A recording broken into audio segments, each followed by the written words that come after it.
Walk with me through the cellar door. A storm is coming, Francis. A portal to a more skeptical world. Cellar Door Skeptics begins right now. Prepare for the revolution with your hosts, Christopher Tanner and Chris Hanna. Oh, welcome. If you didn't notice, last week we took a week off. Unfortunately, with the 4th of July, we had family commitments as well as quite a few work commitments. So Hannah's work, he worked 80 hours last week, and then I also worked close to 60 hours last week. So unfortunately, we were not able to put out an episode last week, though this week and next week and the week after we'll try and nail down some extra recordings. Given a lot of what's been going on in the media, Hanna and I happened to get together when we recorded this. And this, in fairness, this was about a week and a half ago. And we recorded this. It was just one of those things we were planning through an episode, discussing different things that we were, doing research on the episode for. And we just kind of tangented.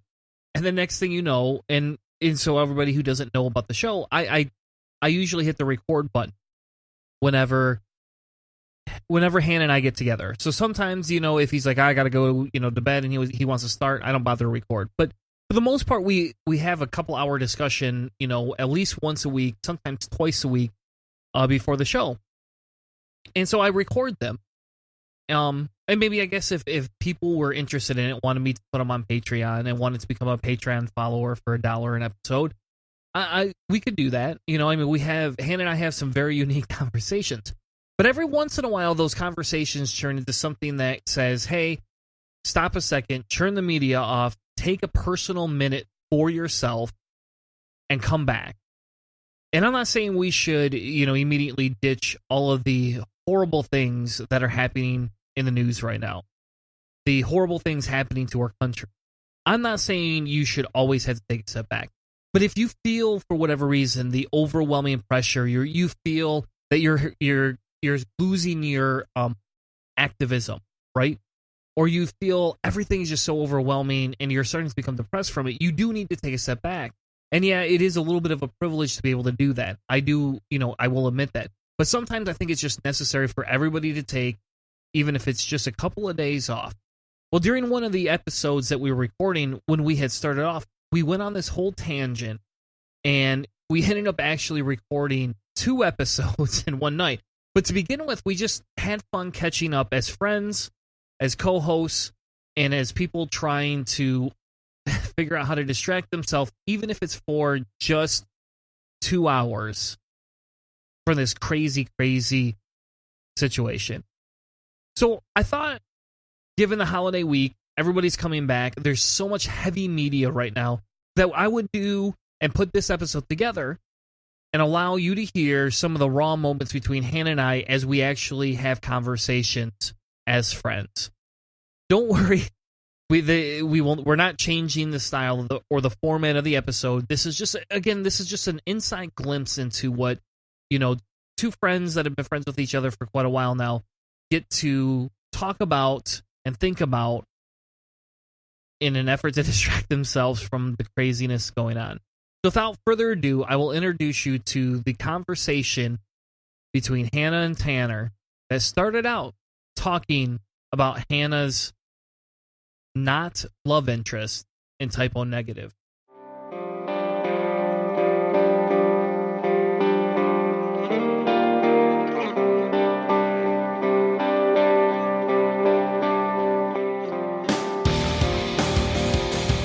I can't believe that's the only Type O Negative album you bought, man.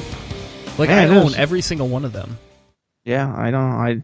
I got into Type O late, and I don't know. I just never really got that far into them. Oh, man. So I think you have a new task. You can't do anything tomorrow except for stream Typo Negative. No podcast, nothing. I've listened to almost all of their stuff. I mean, it's not like I never bought. That's the only album I ever actually spent any money on. You illegally downloaded it. No, I bought that. I listened to a lot of their other stuff, but I used to listen to it on a bunch of different free streaming channels. Like there was Launchcast, which was Yahoo's streaming, and you could just pick whatever channel. So like that's the first place I heard Five Finger, and I used to listen to Typo a lot, and like all that random stuff would be all on like Hard Rock channel, and that would be on there. And Typo would be on there, Slipknot, Fear Factory, all those guys. So that's what I used to listen to all the time. So like I would hear a lot of their shit, but I never bought any of their albums. Those are always the best concerts. Every once in a while, my buddy and I get pretty drunk and have a fire and play Typo Negative. Can talk about the good old days. The only time I saw Typo, he sat in a chair with like, he had a band stand with all of his sheet music in it that he was reading off of. He couldn't even remember his songs. That'd have been a long time ago. It was 2006-ish, 2003-ish, somewhere around there. Yeah, probably closer to 2003. I think I've seen him 4 times. I just saw him once at the Overroom. That was it. Yeah, we tried to meet Peter Stale, but we couldn't get anything signed. We just got pictures. Yeah, it was. I think he was touring with Seven Dust, and I think it was the Jägermeister tour. I wonder if that's the one, if that's the tour that they had where me and Joe went to that. Maybe. I've been to a lot of Jägermeister tours. I know, I did too. They all blend into each other. But there was one we went to with Seven Dust and Typo Negative, I swear. And maybe not. And maybe just, again, I'm conflating these. But we went to the one and they like got super pissed off. They wanted pizza or some shit like that. And I think my buddy, if I remember right, Joe or Duncan or somebody like went and took one of the band members from Typo in the car to go get food, and there was no pizza joint, so they had to go get like Taco Bell or some shit like that. So they were the most sober person there. Well, at least in our group. Yeah. The last time I saw Seven Dust, there was a Pop Evil concert, and we went to see Seven Dust, and Pop Evil was headlining that show because it was their hometown, but they were touring with Seven Dust. So Seven Dust went on second right before Pop Evil, and there was some who the fuck knows band that was opening for them, so Seven Dust was done, came down and was hanging out, and everybody's like freaking out and jumping around for Pop Evil. And the band Seven Dust was just like hanging out in the back, and so we just went and sat back with those guys. We're like, you guys should be headlining. What the fuck's going on? And they're like, well, it's their hometown crowd, so we're letting them headline that show. And I was like, whatever. It was funny. It was like nobody even really knew who they were either. That's how stupid the crowd was that was there. It was stupid. Yeah, that's weird because Seven Dust used to be huge. I know. Well, that's what it was. Like my buddy Adam and I were like, why are you guys just hanging out? Why isn't like everybody swarming around? And they're like, I don't know, man. Everybody's here to see Pop Evil. And we're like, what the fuck? Yeah, yuck. I remember Pop Evil. I remember Seven Dust back in the day when the drummer was going out with Raina from Cold Chamber. Cold Chamber, and it started the big fucking drama fight shit. Yeah, first time I ever saw Cold Chamber was at the old intersection where Mulligan's is now. The skinny fucking thing right next to Wolfgang Puck's, whatever. Yes, and we weren't supposed to get in, but my buddy's sister bartended there, and as long as we promised not to steal any alcohol, they let us in. The shirt I'm wearing right now, that I don't know if I still have my camera on. Yeah. Yeah, the shirt I'm wearing right now, this is Twisted from the ICP and Twisted, whatever. This shirt is from a show at the old intersection. I've had this shirt since what would that have been? That was 8th grade, so 1997, 98. And I have been 98. Yeah, that's about right. That's about the time before they transition over, I think. Because I also saw one of the last concerts that they ever put on there. I saw with this old friend of mine that I used to hang out with, Guys Week, and we went and saw Caroline Spine. Yep, I remember That them. was like I think to this day I still own They were their a local albums. band, weren't they? I don't know. I have I no think idea. I think they were a local band, and they were like Pop Evil is. Like they had a couple of hit songs that were on the radio, and after like one album or so, they just kind of stuck around local. Like there was another band from Grand Rapids, Still something, Still Remains. No. Yeah, No. there's a band called Still Remains, but they're not popular at all. Yeah, no, I don't think that's who it is though. There was a Still Remains, Grand Rapids. I'm checking to see. I can't. It might be Still Remains, but Yeah, it probably is. yeah, it is. It is. It still remains. They toured on they toured at Warped Tour one year, and they had one song that was pretty popular that was like on the radio on GRD and KLQ, and then the lead singer was like kind of like an epic douchebag, and Yeah, so I know that guy. yeah. You do know Yes. him? Yeah. And I heard that he was just a big fucking drama he, queen. He was a dick. Yeah, and so like that's one of the only other ones that I can think of that, like, because I saw they were still around too. they started back up in 2011 because their first year back was the year after I got out of college, and Sarah and I went downtown to see them play at I don't remember the name of the venue, but it was like this weird fucking brewery thing, and Sarah wasn't drinking, and I had a bunch of beer, and we were upstairs watching them from like the seat from like upstairs looking down on the stage. It was a weird fucking venue.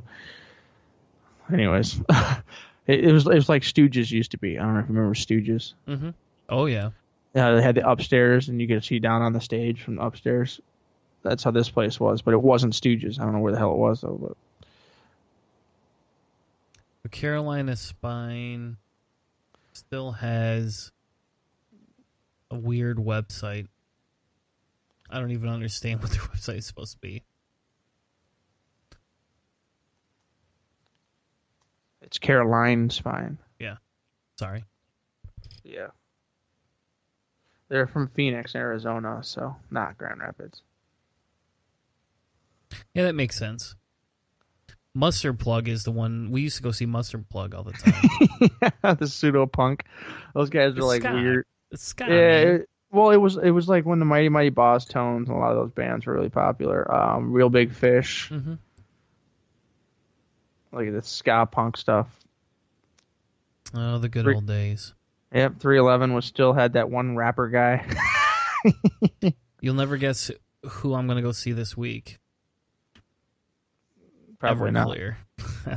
Yeah. Yeah. Oh shit. You gonna swim out past the breakers and leave the world behind? I don't know. I think my buddy bought tickets, and then he's like, "Hey, I'll take you to go. You want to go see it?" Sure. I used to listen to those guys. They were like they were GRD morning radio drive to school music. Like that's what I used to hear bands like Sugar Ray.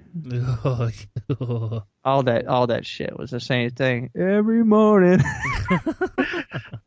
With the window hanging from my girlfriend's bed, four-post bed or some shit like that. I don't know. I always hated Mark McGrath.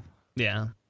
Yeah, he was just a pretty boy, and he knew that the music wasn't a strong point, and so he outlasted his band. Like he was doing VJ hosting and all kinds of other TV shit.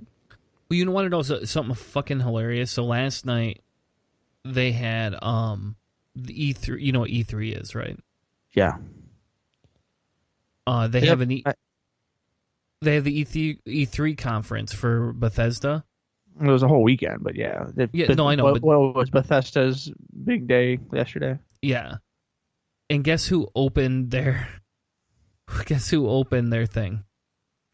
Third Eye Blind. I don't know. No, Andrew WK. Oh, that's fucking awesome. That's, Andrew WK is awesome. like, that's the dude that, like, I don't I don't know. Damn. He just released an album this year. So Did he's he? been, Oh, that's why. back in the limelight. But yeah, he was one of those, like, every song almost always sounded the same, but it always made you just want to continue to drink as much as you could, to the point where you didn't care. You're like, fuck it, this is dumb, funny music. Yeah, let's get a party going. We're gonna party going. Party hard. Let's get a party. It's like, Andrew, I get it. I fucking get it. You like to party, buddy. Let's go party. I love the picture on his album when his nose is broken and it's like blood everywhere. Like, I don't even know what happened to that dude. I just remember that came out and that, like, was playing He over does the radio. He does interviews all over still. I see him all the time on, like, he'll just show up randomly on, like, CNN and, like, Fox News, of, like, and our music correspondent Andrew WK, and I'm like, what the fuck? Yeah. Who got him? Who brought him? Yeah, but he's awesome. He's hilarious. I think he's pretty funny. I think people bring him back because he's actually, like, I've seen him on the Red Eye a whole bunch of times. Because I wonder if he's like the nice Fred Durst, right? You know, like, Fred Durst is crazy as shit, and, like, nobody cares about him. He did his whole MTV stint afterwards, and, like, I don't even think he's making music anymore.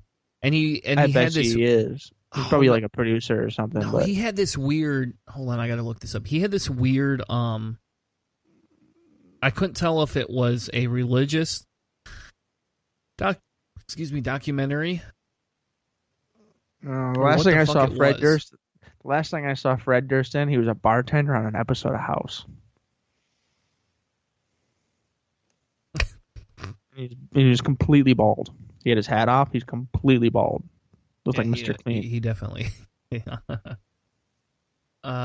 So where the fuck is it? He did something. Are you recording this? Because this could be just a fucking shit show. Huh? I said, are you recording this? Because this could be just a shoot the shit. Chris and Chris shoot this shit episode. Maybe. All right. So what is the name of? God, I cannot think of the name of that. Maybe it's a film. Is it I don't know. Describe it. So all I remember is seeing this weird thing that came out where it was like this film and he was like dressed up like a preacher, and I couldn't tell if he was supposed to be a preacher or not, or if he's like making fun of it. Well, Fred Durst is directing, apparently.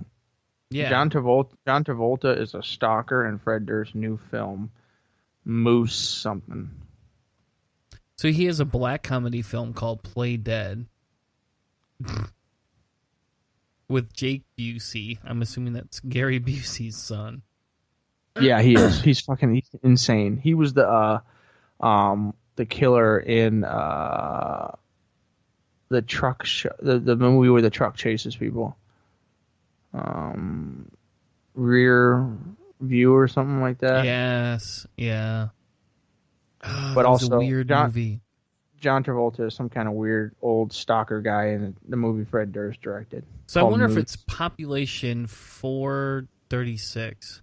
Maybe it might be. I don't know. Anyways, what was the reason you were telling me this weird story about Fred Durst? It's just a tangent. It was like we went on a tangent. That's all. Like, so it was a because it was a discussion about weird 90s people, right? And the Andrew WK, no idea where he disappeared to, but you're saying he's all over the place. And then he's been around. He reminds me of Fred Durst, but like the nice version. He's like the guy that's like, hey, I'm naturally happy about life, and Fred Durst is like, I'm the douchebag, you know, like. And that reminds me, have you ever seen the show The Lucas Bros? The Lucas what? The Lucas Bros? The Lucas Bros. Lucas Brothers Company? No. You should Google that and watch every episode. Okay. What is it? Is it like some kind of like science comedy or something? No. It's they're twins. I think they're identical twins. Yeah, and they're comedians. and they look identical, and they're hilarious. They're like super deadpan. They're identical twins. They're comedians. They look identical. Sorry, whatever. And it's like deadpan comedy, and they're potheads, so that's awesome. But so they like have two Stephen Wrights. Kind of, yeah. And they have this cartoon type show where they have all these weird different things. They have one episode where there's an island that it's the 90s forever, and Limp Bizkit headlines Limp Bizkit actually headlines a show every night there. They God. randomly get stuck on this island. I will say that like Limp Bizkit did have something going with $3 Bill, y'all. Like the song Counterfeit. Like they were pretty hard. Like it was heavier. And then they did like whatever the MTV cookie cutter they did Nookie, and like they tried to be more like comedic and more poppy and clean, but like $3 Bill, y'all had some remnants, some tiny semblance of like someone who wanted to play a hard metal song. And then after that they just completely gave in, sold their souls to the suits. But I mean, like people always talk about like the 90s music, and it's like they're like, oh yeah, like Limp Bizkit and Korn, like that was like 90s pop rock. Like for me, my 90s was Fear Factory. So like I had a mix. Mine was always a mix. Mine was Tool. Smashing Pumpkins. I didn't get in. Yeah, I didn't. Dude, you got the Typo and Smashing Pumpkins and Tool. I never got into those. Like it was for me, it was Fear Factory and later on Static X. But like, see, I had Static X. I didn't have Fear Factory until after high school. And then my 9 Inch Nails, Manson. I liked Limp Bizkit. Weirdly enough, I won't ever admit to that outside of our conversation here. I probably actually still have at least one or two of their CDs somewhere. Yeah, I don't know. I like Antichrist Superstar was like a quintessential. You had to have it. Like that was a good album, but all right. So the name of the Limp Bizkit thing I've been talking about is called The Truth. The Truth. Now, it's a short film. And this is Limp Bizkit. This is Fred Durst. This is Fred Durst, not Limp Bizkit. And what's he doing? Like just like documentary, or is it like it's a mockumentary? Is what that's what Loudwire calls it. Here, hold on. I'll throw this into the. I don't know. I'll throw it into a doc or something. Are you in the docs?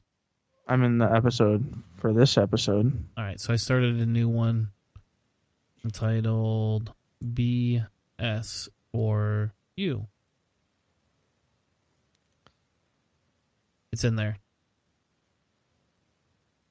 But I remember seeing this when this came out. It was like somehow it surfaced on my my Facebook feed. I had no idea how. I just know it did. And then it was like one of those things where you're like, oh, holy crap.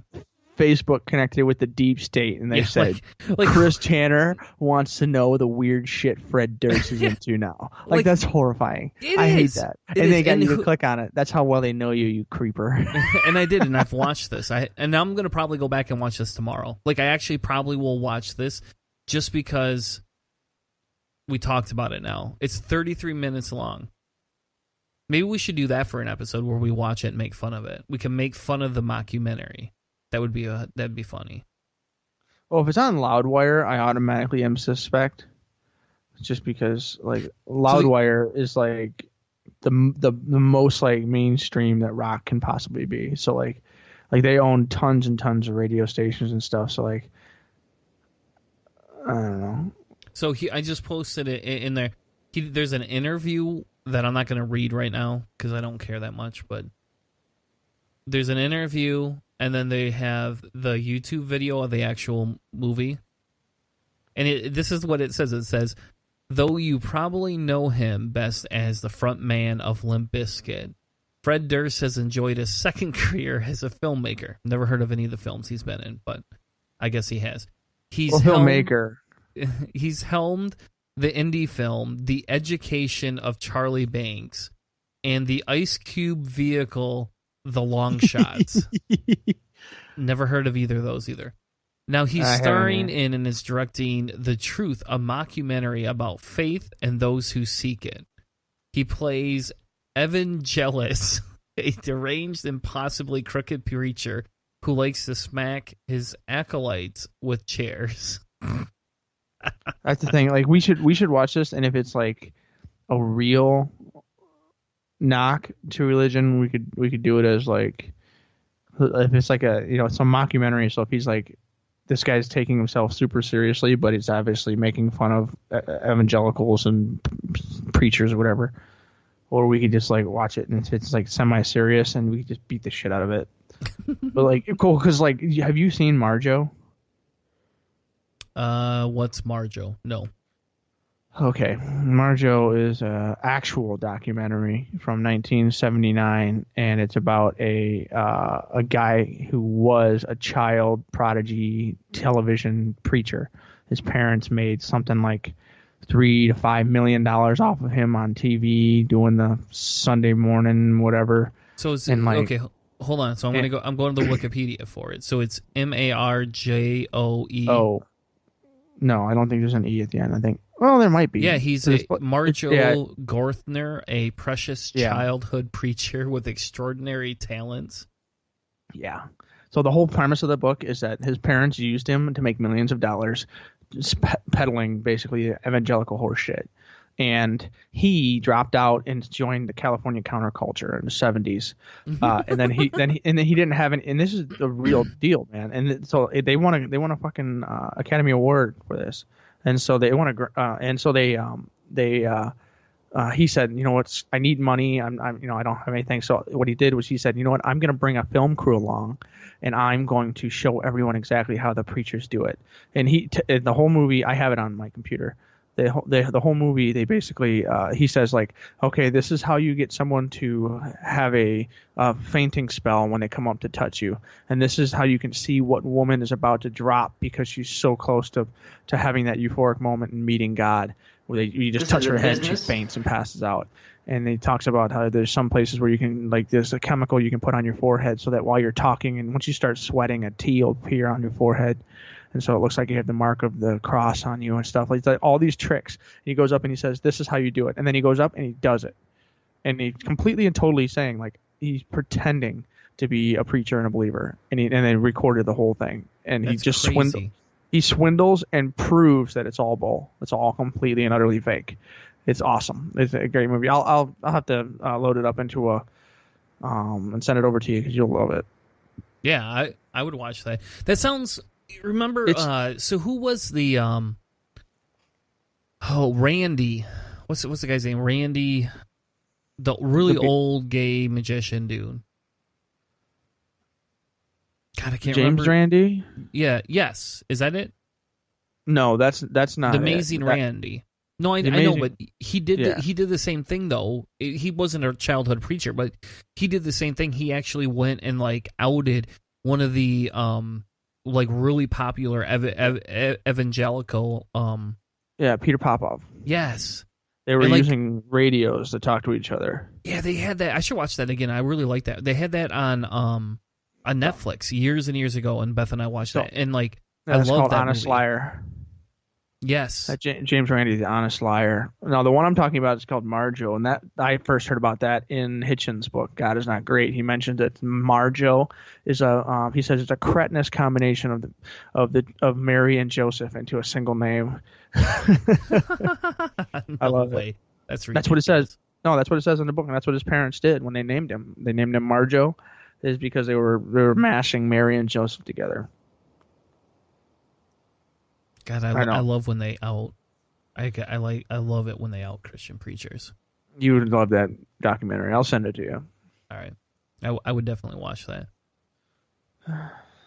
So, anyways, I'm gonna freaking pour a drink and we'll go through these 3 for this episode. Mm-hmm. Wait, what'd you say? I said Fred Durst, what a piece of shit. Well, that's all he wanted. It's almost like this weekend we were like, "Hey, what'd you do this weekend?" And you're like, "Oh, I watched Trump destroy, our relationship with Canada. We heard them make fun of Europeans, the whole along with planet CNN, laughed at us, and then and then now he's shaking hands with the dictator. Like, so my weekend was sat in front of a TV with my kids, but did you hear the Fox and Friends woman who said it's a historic meeting between two dictators? Yep. Freudian slip. Yeah, Ed Brayton was all over that this week. That made me smile. Well, the question is, will she get to keep her job or will she lose it? Like, that's the big question here. Does she keep her job on CNN or on Fox News tonight? I don't even know. What is her name? I don't even know her name.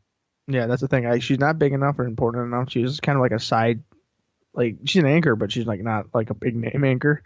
And I don't think the Murdoch family is going to knock her out like that. Like, I don't think they'll go for that.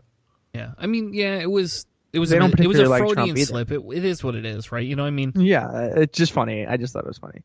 But she didn't mean it, and then nobody even caught it when she said it either. No, that or they all got their little earpieces, and everybody's like, "Don't say anything. Don't do it. Don't acknowledge it. If we don't acknowledge it, the world won't know."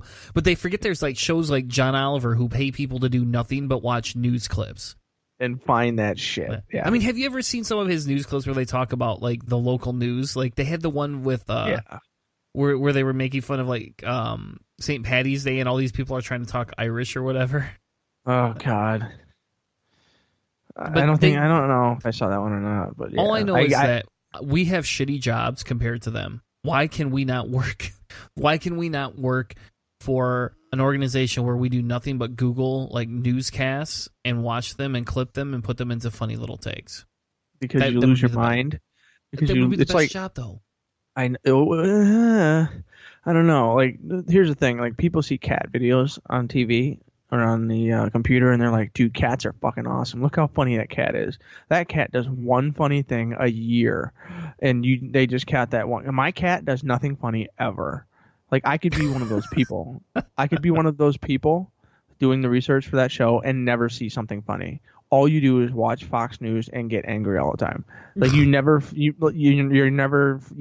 the good one. That's what I have. I have a cat that isn't funny, isn't lovable, isn't interesting. All he does is whine that he's hungry and like rub his butthole on your face when you're trying to watch TV. That is his total existence. So think of it this way. All right, so I wonder if they cast lots to who has to watch which network. Like maybe on Mondays it's all you get stuck always watching Fox News, but on Tuesdays you get CNN.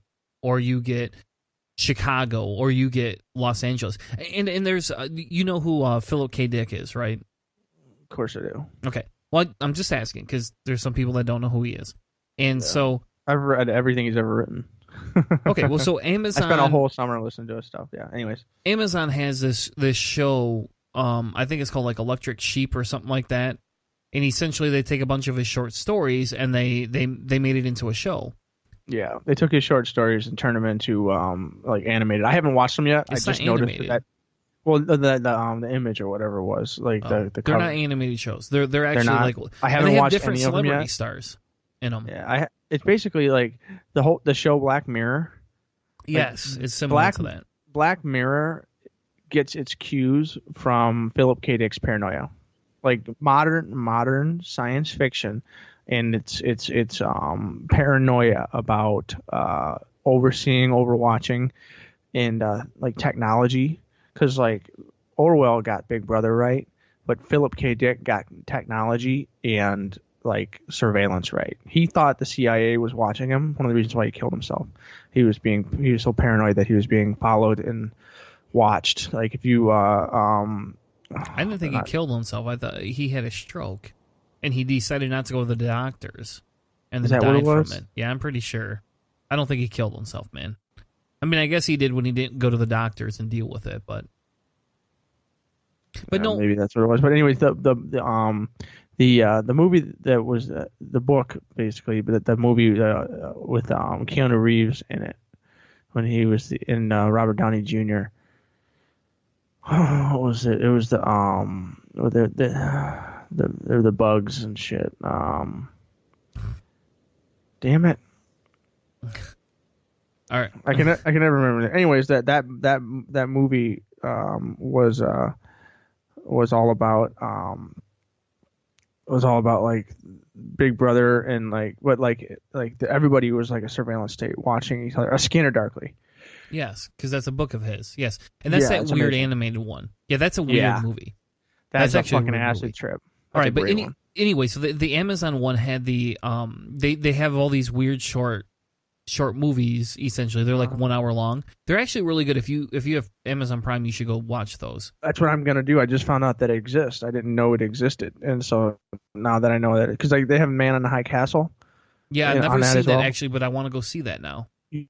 You should read the book first. You really should read the book first, because like the Man in the High Castle show, like the book isn't that long. Like Philip's books are not that big, but they're really, really good. And like you should like your Android's Dream of Electric Sheep. Yes. Blade Runner is amazing, but Android's Dream of Electric Sheep is even better because it's more into the psychology of it. But there's one on here called Ubik, UBIK. That was a fuck fest for your brain. It was amazing. So, but that's yes. And anyway, so long story short, though, they have this episode where essentially like they've eliminated the need for humanity to a point in terms of what they work, and they have this whole manufacturing plant that's built on 3 people, and it's 3 people that run these manufacturing lines, and you get segregated into who gets to run which line, like based on the type of job, and like line 3 sucks, line 2's okay, and line 1's the best. And that's just what that reminds me of, like if you worked for, John Oliver, if you worked for Stephen Colbert, and you get to watch all these clips, how do you get chosen? Like line 1 would be, like line 3's obviously Fox To be honest News. with you, I bet you. To be honest with you, I don't think it's that organized. Like where you get this channel, I think it's like everybody for themselves. Everybody go find something funny, and then they're like, hey, I'm following this thing. I think it could turn into a story. And like, okay, you can follow that lead, or no, that sounds stupid. Move on or do something different. Like I bet you it's more like newspaper reporting when you report to your boss on like, hey, I've got a lead. I've got something interesting. I'm developing this joke, and then they just all work on it together, because it's not, and it's also not one person. A lot of those shows, like everybody will put up an idea at the beginning of a week or something, and they will like put all those ideas out there, and then through the whole committee just kind of says, okay, we like this idea, you go look for something like this, you go look for something like this, and then report back. Because I was listening to I want to think it was the Atlantic podcast, and they were talking about like some of these the satire news shows and how they oh no, it was I think it was a an interview. It's been a minute, and they were interviewing Jordan, the guy that does that new the new news thing where he's like the satire. He's like a weird conspiracy version of John Oliver's, or not John Oliver, Stephen Colbert's old character. I don't know.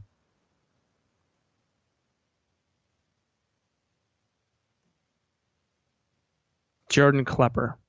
Oh, yeah. That guy, they're talking about how they do the shows, because he used to be on The Daily Show. They were talking about how he did, the how they would pick things and like work through the topic, and everybody would put the idea out, and then they would kind of work on it together. So it's not like a one-person type thing like what you're describing. It's much more collaborative. Yes. So like a group of people would say, hey, this was funny, or hey, I heard this could be funny. They all go search together as a team, like a search party. Like Spaceballs. You guys found anything yet? Man, we ain't found shit. That would be hilarious. Yeah, that's kind of funny. I haven't actually I haven't watched that movie. I should make my kids watch that movie. I don't know if they'll like it. I know some people that like they didn't understand why it was funny because they were too young. Like the jokes in that movie, you need one to have watched the first 3 Star Wars, but then also you need to have enough sophistication to understand like puns. So it's like the asshole joke where everybody's last name is asshole. Mm-hmm. He's like, what's wrong with this asshole? It's like, that's private first class asshole, sir. It's like, what's his name? Asshole, sir. And so like the whole thing, like those jokes are puns. Like they're not. It's not like a setup and a punchline. We made the kids watch Princess Bride though. Did they like it? I'm pretty sure they did. I don't think they laughed out loud as I did when I was a kid, but well, that's the thing. Like, one, comedy was different when you were younger, but puns and those kinds of things, like kids nowadays need setup. They need stories, setup, punchline. Like the whole like everything Billy Crystal did in Princess Bride was like a weird Jewish pun. Like everything he did in that movie was, and so like that's true. And I mean, and if you don't understand like Jewish culture and that kind of stuff, like the jokes just don't make any sense. He's just a weird, eccentric character. Like it's not funny. It's weird. So did you relate to that better just because of your upbringing? I mean, I didn't grow up Jewish, but I didn't know they were Jewish puns. To be honest with you, I just thought they were funny. Yeah, well, it's like the overbearing. It's like, oh my God, what are you doing, honey? I don't know what I'm doing. What are you doing? Like the overbearing, crazy, noisy, like Jewish character is something that a lot of that stuff is in. And like, I didn't have that. My mom, kinda, my grandmother more so, but like, I always had a problem with that Jewish stereotype. Like it bugged me because like I was like, not all Jewish moms are like Ray Romano's mom, because that's the whole like that's what they always is. Like a Jewish mom is like you're 43 years old and she's still spitting in her hand and combing your hair with it. Like that's like the stereotype for that. And like I'm always like, no, it isn't. You know, it's kind of like the Jewish mom comedy bit is like a blackface that's still allowed on TV to me. It's like, yeah, I get it, but it's not. But, yeah, I do. I can see that. I can see that as a as kind of a culturally insensitive. It surprises it surprises me that it's still so popular. I don't know. I always was like, I don't really think that's funny. But like, if you watch comedy from that era, you know, that joke is out there. Like Seinfeld. George's parents, Jerry Stiller and that Dolores character, whatever the hell her name was, they're just like noisy. They're always yelling at each other. What are you talking about, honey? I don't know. Shut up, lady. Like that whole like dysfunctional, short, weird Jewish couple thing. Like it just because like obviously that was Jerry Seinfeld put that together, and so like he didn't have his parents on the show, so he put George's. You know, Jerry Stiller, like Ben Stiller, I'm almost positive that family is Jewish. And so, like, I don't know. I always thought like that, like, overbearing mom character. Like, I get it, but, Your mom was never like that? No. My grandmother was a little bit, but she was just angry because my grandfather had arthritis so bad that she was just tired all the time. So she had to do everything, like, complete and total care for the last 30 years of his life. Like she was just like a no bullshit lady. She was like, what do you want? No, go outside. I don't care. Like it's just like there was she was completely and utterly Jewish, but she wasn't like the like, oh my God, what are you boys doing? Get in here and clean your hands. Like she like the whatever, you know, nasal Jewish lady. Like she wasn't like that at all. She was just like, why are you doing that? Stop doing that. You suck. like she didn't say that, but like she was just like aggressive because she was just tired. Like she was a nurse secretary, and she would come home, and my grandfather was basically bedridden, wheelchair ridden. So like she was just tired, man. And she was just, and then she had Alzheimer's, and so it just like everything went to shit. And then she was an aggressive Alzheimer's woman. So like it was just put your fucking gloves on. Nana's in town. Jeez. She was like 105, 110 pounds before she passed, but she would put her dukes up. She's like, what are you doing? And like she would get her hands up ready to like fist fight. I remember when my grandma, this was before my grandma was dying, but she always had like big issues. And it was when Geisbeek was living with me. We went over there because I just started to get divorced, and she had an original Nintendo, and my mom had already gotten rid of mine and games for it, and I wanted to give that to Monty for Christmas. Oh, and she thought Geisbeek and I were a gay couple.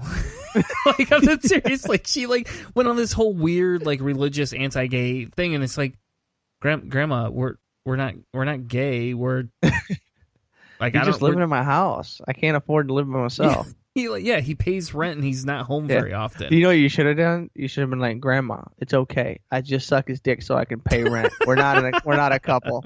We're not a couple. You know, just and the weird I just thing do was, this because I need to get a place to sleep. well, it was my house, so it would be reversed, right? Oh, Technically. he sucks my dick, so he's getting a place to stay. I don't know. It's just that always struck me as odd. It's like, why would you think that just because two guys are hanging out? You know, like, are you weirded out because I'm getting divorced and a guy? Actually, I had two guys living with me. Yeah, two. you were in a gay flop house. I guess. That's how like insecure they are. Like back in the day, like two guys couldn't be like real close friends. They'd be like, "What's going on, man? You gonna go hunting and drink beer?" Yeah. Oh yeah, that's cool. Don't stay the fuck away from me. Like they couldn't be like best friends. Like your grandmother was like probably weirded out. It's like, why could two dudes live together? Like that's not possible. They must be gay. Like, you know what I mean? Like the whole idea of like male friendship and emotional bonding and like whatever isn't a possibility for like the old school. Yeah, and it's weird. It's part of that stuff we were talking about with Jordan Peterson. Like that whole idea of like the emotional and middle level male who's not like just totally masculine. That's not a bad thing. Like you hear all these people, it's like, oh, these feminists are emasculating and neutering men. No, maybe the men are just coming down to a natural fucking level where they're not just running around with testosterone and cum shooting out their eyes. Like what the fuck? You know what I mean? Oh, that would be a good name for like a band. Eyes shooting, cum shooting eyes, or some shit like that. It'd be the worst. Like I don't want, mommy, mom, I don't want to go to the be the icon band. I don't want to go to that band. Well, that's like agoraphobic nosebleed or pig destroyer or something like that. I was thinking more like Guar when you go to the show and you get like the green slime all over you. Ugh, Guar. They're coming around again, but I will not go see them again. I've seen them 3 times, and the one time I saw them, I got so wasted that I ended up waking up on the floor and not knowing what the hell happened. Couldn't find my glasses, had a black eye. That's the worst. Yeah. Pretty much, I think somebody hit me. That's my theory. The first time I ever saw Gwar, we were down at the Orbit Room, and we were completely soaked and covered in shit. My sister was at that show, and she had tonsillitis the next day.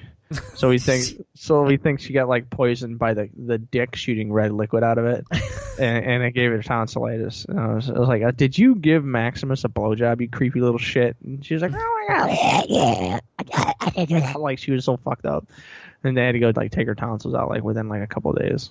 Oh, that's awful. Yeah, I don't know. You know, like the novelty thing wore off for me. You know, the first time I saw it, it was like, oh my god, this is amazing. I'm seeing Gwar. You know, like, and all I cared is that they played Meat Sandwich. Like, out of their whole repertoire, all I wanted them to play was that one fucking song. One song.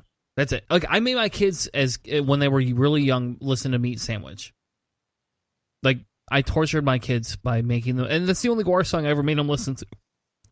Was Meat Sandwich. Gwar to me was Beavis and Butthead.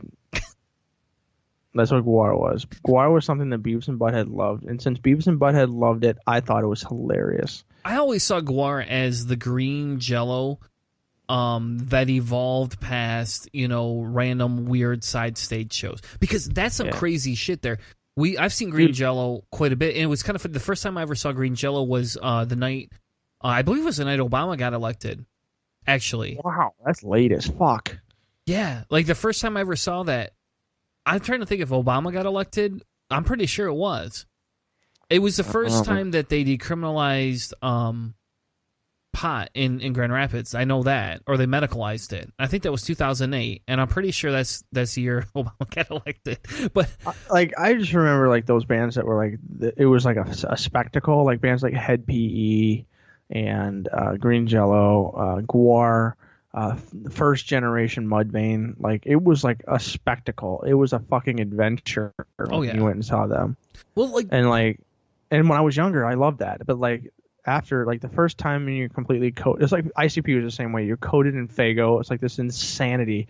And like after the first time when you're like, and then the next time you see them, you're like, I'm gonna stay back here and not getting covered in soda. And they do the same thing like Gwar. It's like, I'm gonna sit back here and watch them play the music this time and not get whatever weird red liquid is being pumped out of a dirty barrel in the backyard. And the same thing with Head PE is like the first time I saw him, I was like, there's fucking craziness going on stage. And then after a while, you're like, I'm just gonna sit back at the bar, get drunk, and watch these weird people do weird things on stage. Like, and that Rob Zombie was the same way. Like, I remember fighting in the pit for all those shows, and the Meet the Creepers on stage, and then like after 2 or 3 of those, like in the pit concerts, and then I was like in the back just like watching all the stuff, and I was like, wow, there's a lot of stuff going on. I didn't pay attention to any of this shit. All I did was like elbow people for an hour. I was like, after that spectacle wears off, you go back and watch it, and sometimes the music holds up, sometimes it doesn't. Like Head PE did not hold up. No. If you weren't ripped and down on stage, down in the pit, like freaking out, like it was like, this is not really that good. Oh, I hate it. I hated Head PE. They only had a few good songs that I ever cared about.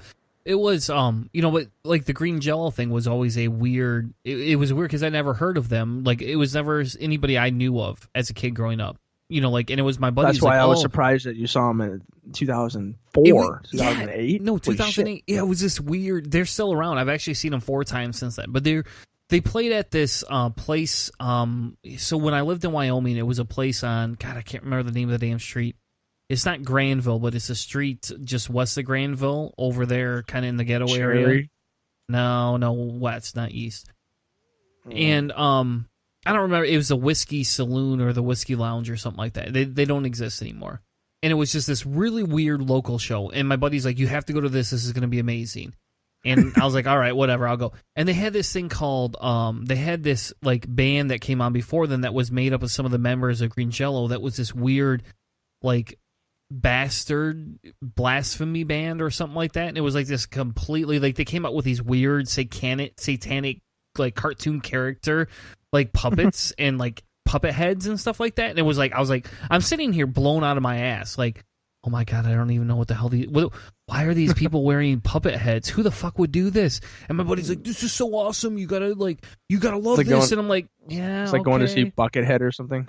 Yeah, I own the CDs. I'll have to look up the name of the band. I own the damn CDs, and I have a sweatshirt that says Satanic America and has this pentagram on it that's the American flag. I still own that sweatshirt to this day. Like, I will never give that sweatshirt up just for the pure fact of, like, that concert that I went and saw.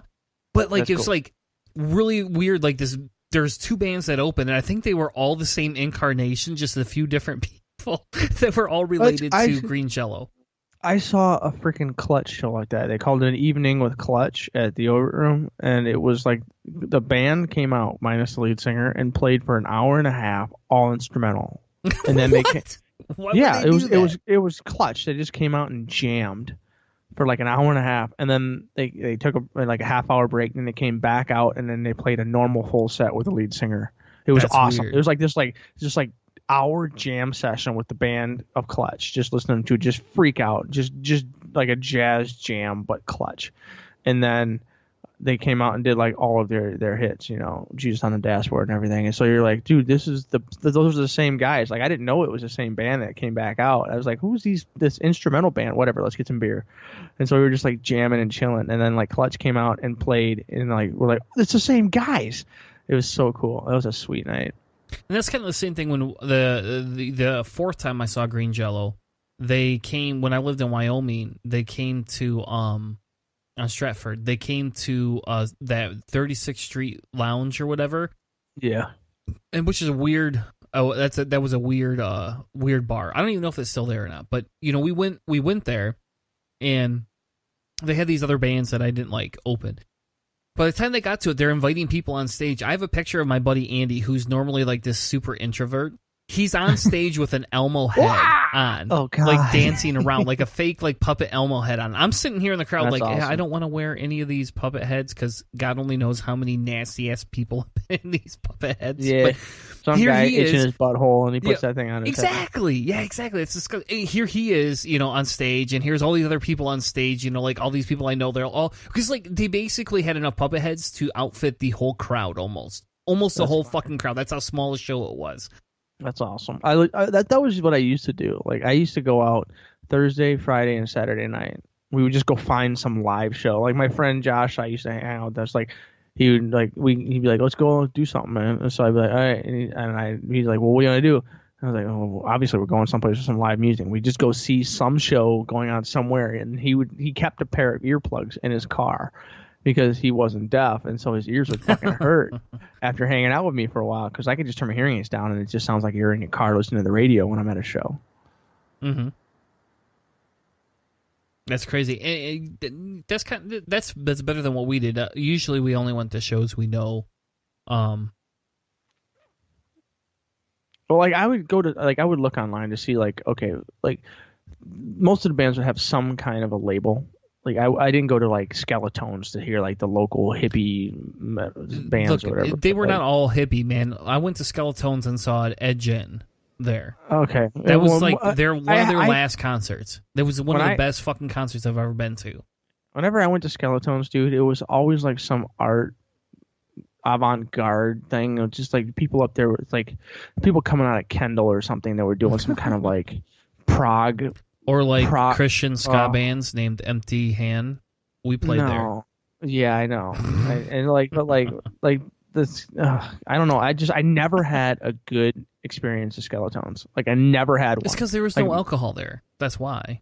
No, just the music itself. There wasn't a band that I was okay, this is cool. Whenever I went there, it may have been just luck, but whenever I went there, it was always a shitty band playing, and we were always fuck, this sucks. And we would walk down to Stooges or go somewhere else or something to see some better music. But so speaking of weird side things, so I guess I never skipped out on Skeletones. If I didn't want to go, I just didn't go. But they had I can't remember the name of there was a gay bar that we used to go to because they would serve you if you were underage. Not that anybody should go there, but I can't remember the name of the gay bar. I don't even know if it's still around, but it was on Division. And my buddy on Division there was Pub 43 and there's two bars right next to each other that were they were just knocked down not too long ago because the foundation went bad. If you drive down Division, there's a hole there right now. Think Diversions. It was called Diversions. That's the name of it. Diversions, yes. D-I-V. Yeah, yes. Yeah. I way remember what back. you're talking about. Yeah, because my buddy now Rumors is the premier gay bar. Yes, and this That's is before. Stooges. Yeah, this is way back in the day, and before Rumors became Rumors, Diversions was there, and so we would go down there because they would serve you underage. Not that you should do that, but we would. I'll never be under 21 again. You're right. That's true. All right, fair enough. But my buddy Chris, he worked at restaurants, and we knew plenty of gay people, and so they would always invite us down. And this one dude named Jamie always would hit on him all the time. He would hit on anybody pretty much, but he really liked Chris for whatever reason. He just loved Chris, and so he would always get us in. I don't know how he would get us in, and so we used to go down to Diversions for that for that various reason. So we could go out and go to concerts, and then afterwards we could always go to Diversions because the Liquid Room didn't serve alcohol, but you could get drugs there. But we didn't like to go to the Liquid Room because it was always fraught with cops, and we didn't want the drugs. We just wanted alcohol, and so we'd always go to Diversions. And I'll never forget the third time I was there. We were sitting at the bar, and there's this booth across from us, and in this booth there is these two dudes going at it, and all of a sudden we looked away, and all of a sudden these security people are pulling them away, and I was like, what the fuck's going on? Why are they throwing these guys out? They weren't doing anything wrong. And the one dude's like, yeah, I don't think you understand, they were having oral sex or something like that inside of there. And I was like, oh, is that a commonplace here? He's like, yeah, usually they don't throw them out, but we're pretty sure the bartender used to date that guy, and therefore he's no longer welcome here. I was like, what the fuck? Yeah. And then that was so we used to go to that place all the time. And then this dude named Jamie, he took us there on Halloween one time. Oh, jeez. And it was a drag show, and I'd never been to a drag show before. And all of a sudden, I'm sitting here watching this drag show, and I'm like, you got to think 19-year-old Chris who doesn't understand what the fuck's going on because I grew up in this Christian conservative, town. Here I am watching a drag show, not understanding anything. Yeah, you're fresh out of the out of Jesus's womb, and you're in the middle of a makeup party, just blue eyeshadow like crazy, probably all that, just total drag show. Yep, absolutely. Never. That's awesome. In the long run, it was actually kind of a fun it was kind of a fun party. It's a would little love to go weird to to one of be those. hit on by people that like you're like, okay, I don't Well, find you it's just- attractive. It's just weird. Like that's a weird thing for me. No, it's awkward because like, I mean, you're at a gay bar, and so like they think it's safe to just kind of do that, but like, and then you have to be like, no, I'm sorry, I'm not, or whatever. And so like, I mean, I could just see it kind of being awkward, just like if you had to say no a couple times or whatever. But it's not so much weird, but it's just like, I don't know. Well, it gives you- I've it never gives you, gone. like, a new- That's the thing. I never went, like all the girls and a bunch of the guys in college at Saginaw where I went they would go to the gay bar. The guys were gay, obviously, and the girls would go because all the guys would dance with them. They wouldn't be creepy and hit on them and want like, you know, get a kickback. Hey, I'm dancing with you. Well, let's go to the car or whatever. Like whatever creepy thing happens to girls at dance clubs, because I never went to dance clubs either. But like they would go to the gay bars because the gay bars, you know, they could go drink, have fun, and they wouldn't be all like, I guess, pressured by dudes there. And so like it's just a win-win. And I never went to any of those gay bars. I've never actually been in or spent any time in a gay bar. I've spent plenty of time with gay people at parties and stuff, but like never in an actual gay bar where and so like I've never had to be like, sorry, I'm not, you know, like I've never had that. I just imagine it's an awkward experience. And so like it's hard not to be, you try not to be mean, I'm guessing, right? Like you're just like, I'm sorry. I found it was actually okay. So like it opened two eyes for me. One, it shows, you know, that weirdness of, you know, why women find it very awkward, you know, when men hit on them. But on the opposite side, the difference is that, you know, these gay people were very respectful. You know, like I went in there, it's like, yeah, I'm not, no offense, I'm not interested. I'm actually here because of them and them. And they're like, the worst that I would get told is, well, at some point you'll be gay. Don't worry about it. You're like, that was the worst thing anybody said to me. And it's like, oh, or have okay. you ever tried it or whatever? You know, Yeah. that old thing. It's like, I never got that. Have you ever I actually tried never it? got that once. No one ever said that to me. They would always say, well, you know, you're here, you probably are going to swing that way at some point, but hey, at least you're here, let's enjoy it. And people would buy me drinks, and they would not expect anything out of it. Like, none of them cared, except for that Jamie guy was a little weird, but he never was weird with me. Like, it was kind of, somewhat you would think it's almost offensive, because he must not have found me attractive. But he really liked Guy Speak, Dude, and Duncan. He loved those two people for whatever reason. That's hilarious. Like I can honestly see like a red-blooded Trump follower, and like I can see him being insulted if he was at a gay bar and nobody propositioned him. It's like, what? Am I not good enough? I'm not good enough looking for you guys. Like I can see, like I see that, like the competition thing. Like the guys be like, man, nobody hit on me. This is bullshit. I can see that happening. But that was the nice thing, you know, it kind of opened your eyes to a different side of life. Like, it allowed me to understand, you know, different things. And then I kind of just was like, okay, hey, these people are just like me. And in the long run, they just want to have fun. And nobody once tried to molest me. And that was like the biggest thing. Like, everybody says those things. And it's like, no one tried to molest me. What the hell's wrong with all these people that claim this, you know, like, and so like, so maybe that's why I want to advocate more, you know, for LGBT rights than, you know, before. I had a gay roommate. I had a gay roommate in college, and it was like, at first I was worried. Like I didn't know what the hell, and like it was awesome. He was one of the best roommates I ever had. Like it's such an eye-opening experience spending time with those people. I mean, just spending time with someone outside that you're not used to. That sounds well, awful. I mean, just an out group. Anybody. So like the same situation with my neighbors. Like they're from Santo Domingo and from Puerto Rico. And from Mexico, there's a variety of people that are nationalities in the house next door, and like hanging out with them is like an eye-opening experience. The people that lived there before them were from Cuba, and like it's just, that was like spending time at their parties and hanging out with them is completely and totally, experience shattering. And the same thing with living with a gay gentleman. He was such an awesome roommate. Like I had another roommate after him, and he was the worst roommate. He's from Kenya. He was just an absolute. Yeah, I know. We don't want to talk about the chicken bones. I don't want to talk about that because that story is awful, and it makes me creeped out every time. But like you experience like all of the different things, and like so like that's why like the whole, you know, like you actually spent some time in the gay bar and you had a good time. And it opened up your horizons, and you know, showed you this whole other world. You know, you get the what is it? The Aladdin moment, the whole new world. Jeez, dude, I'm living with a toddler right now. Everything is a Disney song. I swear, it's insane. I come home and it just like grit my teeth. Like that Moana song from the Moana movie. I'm sorry, that movie is amazing though.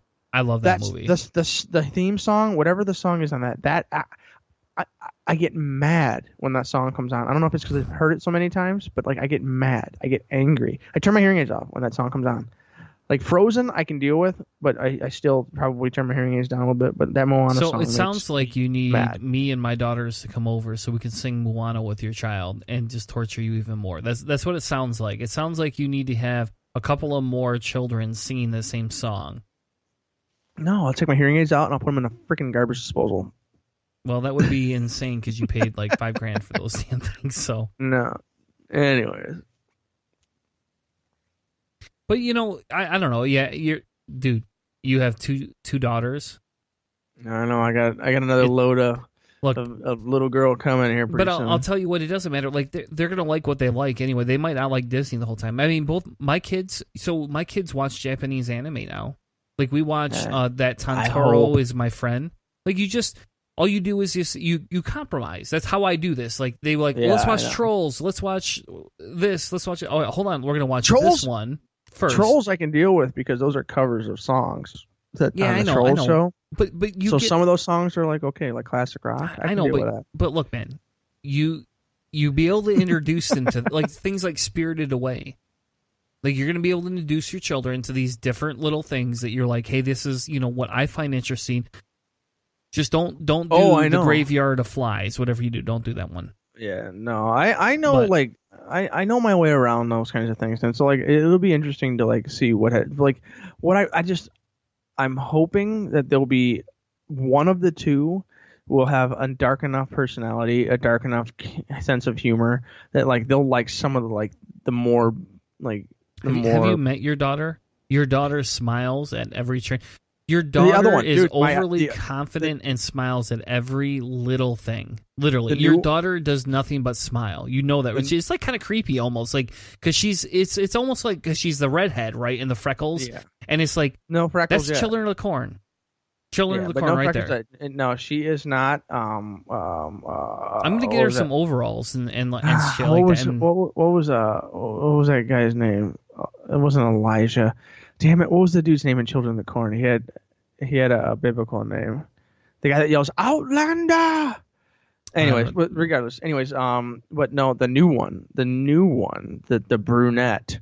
Eloise, I believe she is potentially possibly going to be a lot like me because she just has a permanent scowl on her face. I love it. It's amazing. Like it's just constant. Like her tiny eyebrows are furrowed, and she has lines right between her eyebrows. Okay, hold on a second. So hopefully, so if we took pictures of you and Sarah and put them together, in fairness, Sarah scowls more than you. No, I disagree with you. On that one. No way. Sarah doesn't take pictures very much, but I know, and the few that she does is very solemn. It's like, she's like in a priesthood. You, on the other hand, you're very animated. Your first daughter is ultra animated. That dog, dog. Look, Sarah posted a picture of her dragging these two dogs, and my wife's like, "Yeah, that's probably staged." And I'm sitting here thinking, "There's no way that that's staged." No. Like if that was Hannah, that's Hannah as a kid. Like I wanted to message your mom and ask her that. She just took. We were walking the dogs to the park because we need to let her run free for a while. Like she needs to be free range, and so we take her to the park and just let her go bonkers on the slide. That's you, dude. But like I bet your mother would say the same damn thing. She'd be like, "Yeah, that's you as a kid." Yeah, I was rambunctious, outgoing, and smiley and stuff. So I don't know. That's your kid, man. She's like a spitting image of you. Yeah, maybe it will be a little more like because all the time. Whenever I'm thinking or whenever I'm talking, like I do furrow my brow a lot. And then you smile afterwards. Well, you just did it right there. You just did it literally like right there. Like you frowned your brow because you were talking about it, and then you literally just smile. That's what your daughter does. Literally identical to that. Yeah. We'll see. I don't know. Eloise is like she's got dark hair, just like mom and dad, and she's constantly just like she's a super pooper, we call it. Like some babies are like the baby's having trouble. Nope, not this one. She's Unbelievable. Like I'm gonna spend my yearly allowance on booze on diapers this year. She's overachieving. It's insane. But like that's basically what I was saying is like I don't know like if she's gonna be a little bit more of like more towards like a darker, different personality and not a super open, bubbly.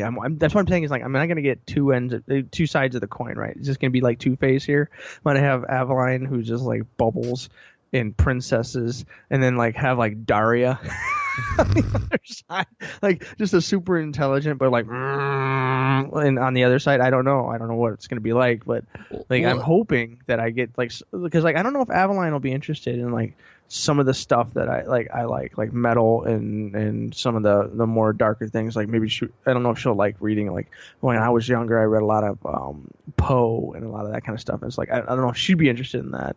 So we'll see. But like I got two of these things now, so we'll see if one of them, if like I can bits and pieces of stuff, because like I just feel like I'm gonna be just a caretaker who's gonna be there to fix all the things when they break. And then I'm not gonna be like an overly important character that's going to be like, oh, these are the things daddy knows that are interesting. It's going to be like all the things mommy likes and like girl stuff, and then the dad's just going to be there for like moral support and to carry bags. You'll find no, because like my children, even though they don't take on my love of metal at all, they don't. My older daughter likes Katy Perry, so I mean, I know.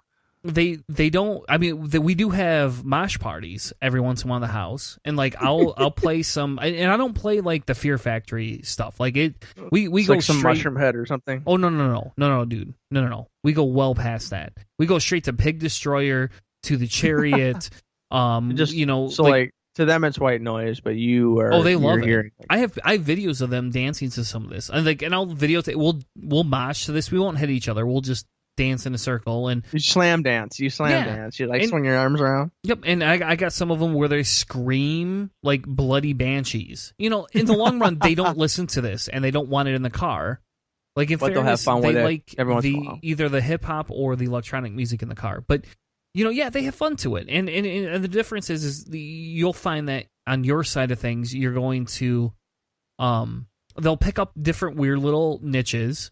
They'll find them. They'll like them. Like the Death Note, the Ghost in the Shell. At some point, they'll find those and they'll like them.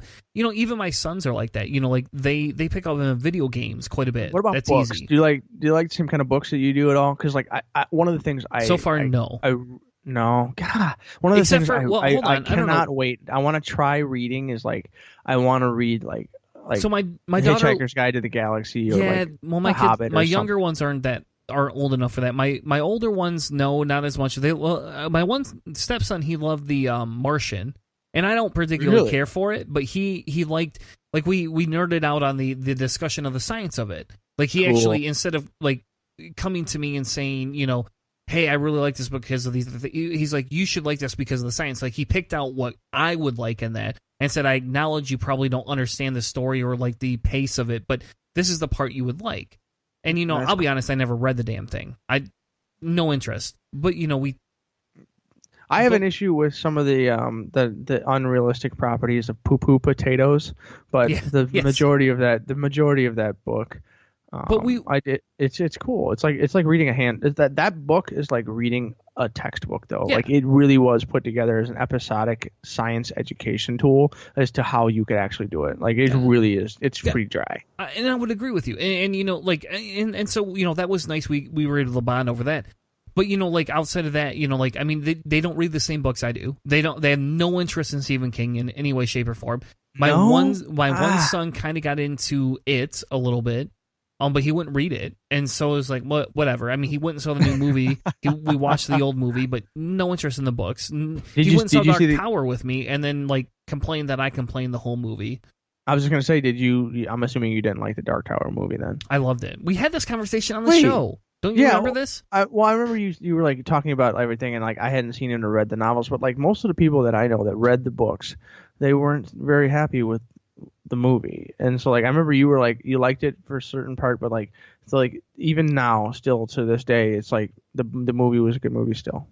Yes, I have not watched it recently, though I did dig it out of my DVD Blu-ray collection, and it's on my list of things I'm going to watch this weekend or next. Oh man, It is, but okay, yes, because So, actually, they like some of that stuff though. So there's little bits and pieces that you guys bond over. You don't get it all though. Yeah, most of it's the comic book thing. They bond over the comic books with me. We bond over comic books. In fairness, and what kind of books? Like superhero books, or like anything, any comic book type movie or comic books. I mean, and they read the comic. In fairness to them, they read the comic books that are associated with the movies. That's And like my one son grew up they're with like that, though, because Marvel Universe. Then I'm assuming.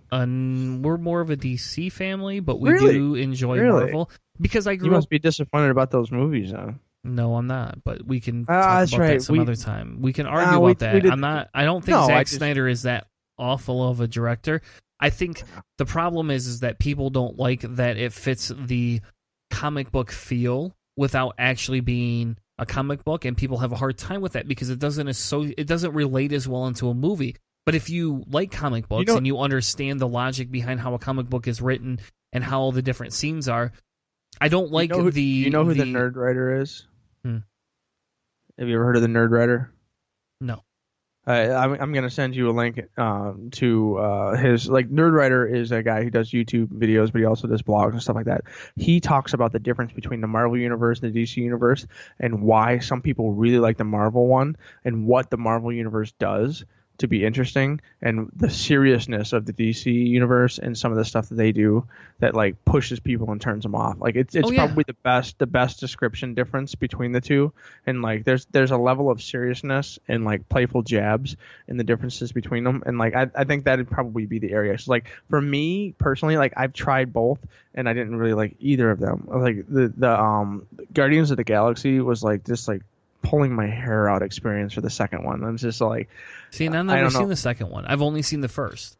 I refused to watch the second one just because I was like, I didn't see a draw to it. I mean, it probably is. There's probably a draw to it, and I probably should watch it, but I just never found a draw to it, so I didn't care. Well, the first one to me was the better of the two. But either way, like basically, it's a different type of storytelling.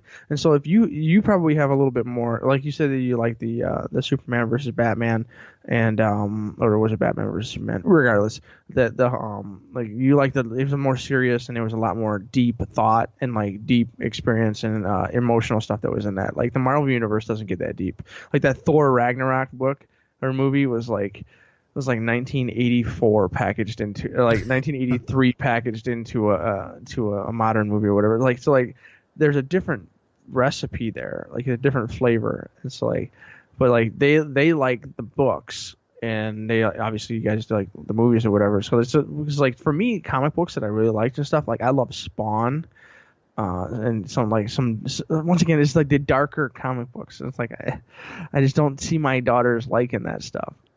You'd be surprised. I don't. It's kind of weird because like so right now I'm reading a series of books from Robin Hobb, and like I consider her the no-name Game of Thrones. That is a better consistent writer than George R. R. Martin is, and it's weird because after I watched all the Game of Thrones and I read every book, I had to search because I couldn't figure out what to do with my time, so I searched for people like that. Something and Robin similar. Hobb, Yeah, I remember came you up. saying something about that. What was the series? What's the series called? So it depends on which one you want to pick up because there's a bunch of different series that all fit together. It's like this huge train that comes together. They're in the same universe, but there's different like trilogies or whatever. Yeah, so like and they're all trilogies except for one which is got 4 books, but every other one is like it starts off with like the assassin and the apprentice, and it talks about like this backwards kingdom, this bastard that becomes royalty because he is technically royalty, and it's got magic and these different things, and it's all super focused on him. It's still like that, like knights and assassins and magic and and stuff. I get that. That's my jam, man. Like that's like I I'm love just that curious. whole thing. It's a general fantasy genre. So we're talking like kings and queens and stuff along those lines. No, not really queens, but mainly kings. But yes. Well, yeah, I know, but like like having like monarchies and like kingdoms and stuff. So that's the general Yes. Yep. like era. Yep, and they put magics and dragons into it. And then the second cool. trilogy actually deals with like a whole different subset of it. And they actually talk about basically dragons and how these ships are made that are live ships. They're made out of like I hate giving away all this stuff, but it is like books from the late or early 2000s. But essentially these ships are made out of like dragon cocoons, and they like are the memories of dragons and all these other things. And you go through this whole journey, but they have weird little characters that they tie in. And at the very end of the second trilogy, they reveal that one of the main characters is actually from the first trilogy, and you're like, holy shit. And then you go right into the second trilogy or the third trilogy back with the original assassin named Fitz, and you go into this whole like 3-book thing with him, and you tie all of it back in together. And then now I'm on the 4-book part series called the Rain Wilder Chronicles, and they're tying even more into this whole dragon lore. But anyway, so like I'm obsessing over these things. I listen to these books. Literally, I have not listened to any other book on audio tape or audio, whatever you want to call it, digital audio. Since I started this series. Yeah, whatever. They're all digital on my Amazon Audible account. You got your Tony Robbins tapes of power or whatever. I don't have Tony Robbins. I've never listened to Tony Robbins. But anyway, so I have all these audiobooks, and I've been literally going through them, right? You know, I've been just going through them all. And, you know, my daughter has all these like little stuffed Thai Beanie Baby things that are like dragons. And they have all of them that range from these tiny little ones to these huge ones. She has tons of dragons. And it's weird because we talk about dragons all the time. She's obsessed with dragons. And I've basically told her, when you become of age, I will buy you these books. You will love these books. I'm telling you, honey. When you can become she likes old enough, like that fantasy genre stuff then. She loves dragons. Of all things, she loves the dragons. Yeah, Yep. So that's the thing. Is like I'm hoping to be able to read something like The Lord of the Rings, something in that area. So like there's something that I used to listen to or read a lot. David Eddings is a guy who wrote a whole bunch. He and his wife wrote a whole bunch of like trilogies. The same kind of thing as what you've got. Like they link in, and there's like this overall universe, and I mean there's a whole bunch of one of the big things about like the fantasy genre is it's usually in trilogies or quadrilogies, and it's just a good way to get the whole story out, and then you can link them in and do whatever. But like I want to be able to read something like that with her, that I, at least when I was younger, I was really interested in that stuff. And now for me, like we've talked about the Necromancer, and we've talked about like a big one for me, the Cryptonomicon, which is a super awesome book on Neil Stevenson about cryptography and all that stuff. Well, anyways, that like my tastes have changed away from like Tolkien and Eddings and some of the what is it, David Eaters? I can't. There's a bunch of fantasy writers that I used to listen to and read all the time. I was like maybe I'll be able to relate and read some of those with her that she'll be interested in, because like I don't know like if I could do YA. I don't know if I can handle young adult books. I don't know. Yeah. So we'll see. We'll see if some of that we'll be able to. Yeah, maybe like she could read that stuff, and then like she could read about like vampires and glittering or something, and then like with me like we could talk about like some other fantasy books or some sci-fi or something. But that's the thing, is like I'm hoping that there'll be a communique between something like that, so like we can enjoy that, because it's like what we were talking about earlier about different cultures and different things. Like she's gonna push and pull me into places that I've never been before, like going to like gymnastics and going to dance class and all that kind of stuff. I'm gonna be going to worlds and dealing with people that I have absolutely no interest in talking to, seeing, or experiencing with. But like I'm gonna be going into that because she's gonna want to do that. And so, like, I mean, I'm going to be experiencing those things, and sometimes it's good to be forced into it. But I'm just hoping that there's some comfort zone in there for like the thing, some of the you know the dad nerd metal head things that like I'll be able to be like, yeah, Dad knows that, or is it just going to be like, hey, Dad, can you help fix this thing I broke? And we're going to go talk to Mom about the important stuff. Like, I don't know if it's going to be like that or not. Hopefully, you know, optimistically thinking anyways, that I'll be able to have some of my, I guess, lore and entertainment things that they'll be interested in, so we can do them together. But I haven't played a video game in years now, almost. So well, I just finished God of War, and my daughter the new one. Yeah, the new one. It's amazing. If you want to borrow it, you can. I want a PS4. Oh. Hey, I have a PS4 you might want to buy.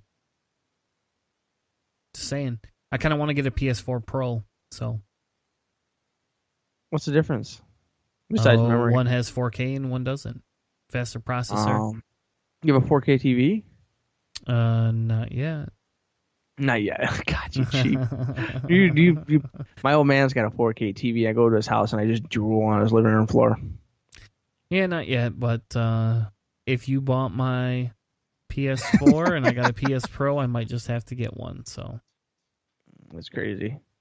I don't know. I don't know. You'll find your kids will take on things you want them to take on and not others that they don't. Yeah, I think I'm gonna miss PS4. I think I'm gonna miss the entire series or the entire generation. I think I'm gonna go right to the PS5. I really do, because I don't think with the toddlers that I'm gonna have the time to play the games. I can't justify buying it. I think I'm gonna go straight to the PS5. You could. I mean, I don't know. Do you remember when the PS3 came out? PlayStation was running commercials and they had like this weird round crystal and they're like PS9. You remember that at all? I don't remember that at all, actually. Oh, they had like it was just a round crystal and it had a PS and a 9 on it. And they were like the PlayStation 9. And so like there was like when PlayStation 2 was the king of kings, like it ruled the world because Xbox was important, but it wasn't. It was only like 20 or 30% of the market. And so like PlayStation 3 came out and was this 8-pound behemoth, and like Xbox 360 did really well, but like the PS9 was this like the future fake commercial. Wait for them to drum up business, huh? Because this is it's E3 was this weekend, so I mean that's true. That is very true. And I had a great time watching all of the Bethesda stuff. I didn't watch the Xbox stuff. I watched Bethesda. Did you do Elder Scrolls at all, or were you just a Fallout guy? I love Elder Scrolls. So the Elder Scrolls I'm excited for dude. Elder Scrolls 6, my friend. I'm very excited for that. I hope it comes next year, but I bet it's another 2 years away. No, dude. Well, they only showed a teaser. They didn't even show a trailer, so it's a long. Yeah. But just like Cyberpunk looks pretty big, though. Yep, I'm all excited for Bethesda. I'm excited for the PlayStation ones that I watched tonight. I don't know. I'm excited for video games because I do more than just podcasts now. I actually play video games again. There's a new video game called Knights of Pen and Paper that this came out on the Switch, but I guess it's like this long-standing like actual D&D style game. Yeah. It's amazing. $15. Couldn't believe it. Like I spent never played 10 hours. It's amazing. You could get it on PC, anything. Found it. It's a D&D. It's literally turn-based D&D type thing, and the whole story is D&D based. They put you with these 4 characters, or however many people you can play with, and a dungeon master, and they have them set up at the table, and you can buy these different enhancements. Is it like online community, or is it? No, you play single player. Single player. That's the big thing for me. It's like I don't do online. I just don't do it. And I don't have the time. And I don't play well with others. Yep. I just don't. So you should look up Knights of Pen and Paper on your laptop. I've heard of it. I've seen it before. I just never tried it or played with it. But like, because like I thought that would be cool because I'd never played any pen and paper D&D. I've never done it. So I thought that would be cool. A good way to do it. It's like a user interface that I'd probably be able to get onto pretty quickly. I used to play Magic the Gathering, and then there was a Magic the Gathering video game for PS1, and like I used to play those all the time, and that was as close as I got to any kind of tabletop. Yeah. Well, when your children are a little older and willing to play board games with you and different things like that, like we introduced my 9-year-old to Pathfinders, and she played for about 45 minutes with us. I saw that. She created a character, cool. Everything. So it was exciting. When you create a character in there, so like you create a character and you play however many games, and then let's say you don't play for 6 months, that character still is like you got your sheet of paper with their experience, and they just keep existing. Yeah. Or do you create a new character each time? It's the same one. We keep playing the same campaign with the same characters and keep moving. It's awesome. That's cool. That's cool. Yeah, because that's one of the things like I always thought was interesting. Is like if you can you like make the same so like but you couldn't take that character and go play at someone else's house unless they recognize the experience level. And if they stuff play, like that. yeah, you could. If they played the same things, you could take it with you. You can adapt it to D&D if you wanted to. I mean, there's all sorts of things you can do with it. It's all in if they want to allow you to join them or not. That's cool. But so there's a bunch of variety of possibilities. So I don't know. is. We'll see what my kids are interested in and see if they're. I mean, I could be like stuck going to equestrian practice or something. You could. Hopefully your kids get into D&D, Hannah, and they can join mine in the tabletop things. Thank you all for joining us for Cellar Door Skeptics tonight. We'll be back next week with a little bit more serious of an episode and not as much gibberish as Random. we had. Thank you. Have a good night, everyone. You've been listening to a presentation of Cellar Door Skeptics. Check us out on Spreaker. CellarDoorSkeptics.com